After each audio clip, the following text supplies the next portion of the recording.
Palestina-Israel kembali muncul dalam beberapa waktu terakhir.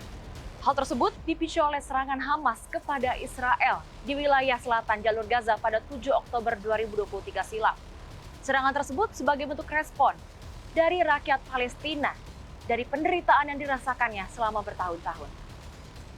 Bagi Indonesia, dukungan terhadap Palestina merupakan bagian yang tidak terlepas dari amanat Undang-Undang Dasar 1945 untuk menghapuskan penjajahan, melaksanakan ketertiban dunia berdasarkan kemerdekaan, perdamaian abadi, dan keadilan sosial.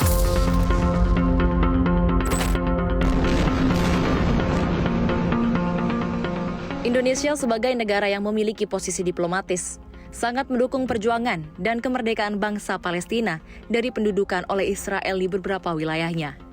Secara politik, Indonesia memang tidak memiliki hubungan diplomatik dengan Israel. Namun, tidak adanya hubungan diplomatik antara Indonesia dan Israel tak membuat kedua negara mengunci perbatasannya dari barang-barang yang dipasok antar negara. Seperti halnya hubungan dagang antara Indonesia dengan Taiwan yang tidak ada hubungan diplomatik. Setiap tahunnya ternyata Indonesia masih melakukan aktivitas perdagangan dengan Israel.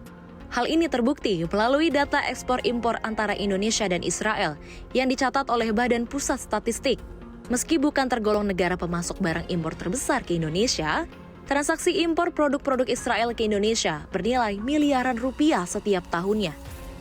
PLT Kepala BPS Amalia Adininggar Widyasanti mengatakan, total impor dari Israel ke Indonesia selama Januari hingga September 2023, yakni sebesar 14,4 juta US dollar, di mana komoditas impor utamanya adalah mesin, peralatan mekanis, dan bagiannya yang masuk dalam klasifikasi kode Harmonized System atau HS84.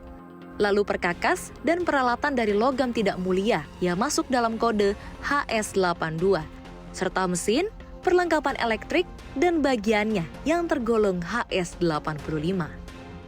Ia juga mengatakan, nilai impor dari Israel juga tercatat sudah terjadi sejak 2020.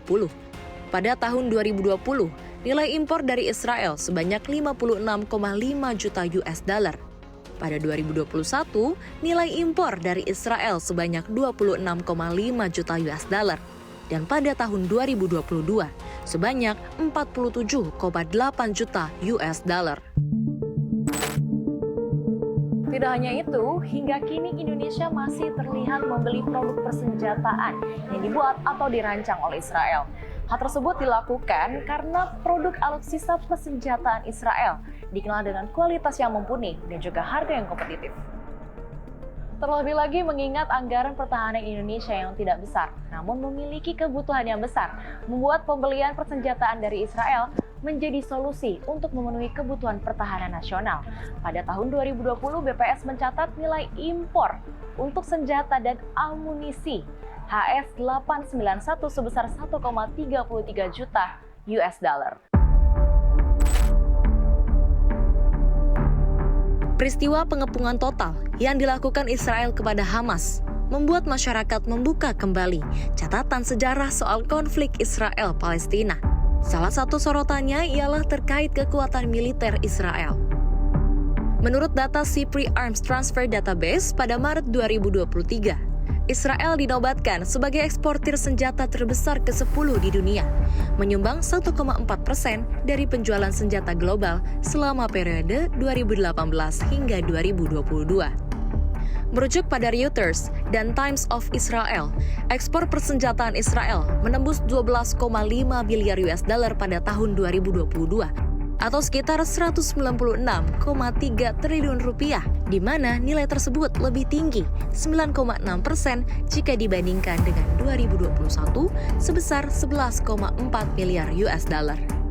Sadar bahwa negaranya minim sumber daya alam dan komoditas lain, pemerintah Israel mulai melakukan penjualan senjata produksi dalam negeri ke dunia internasional.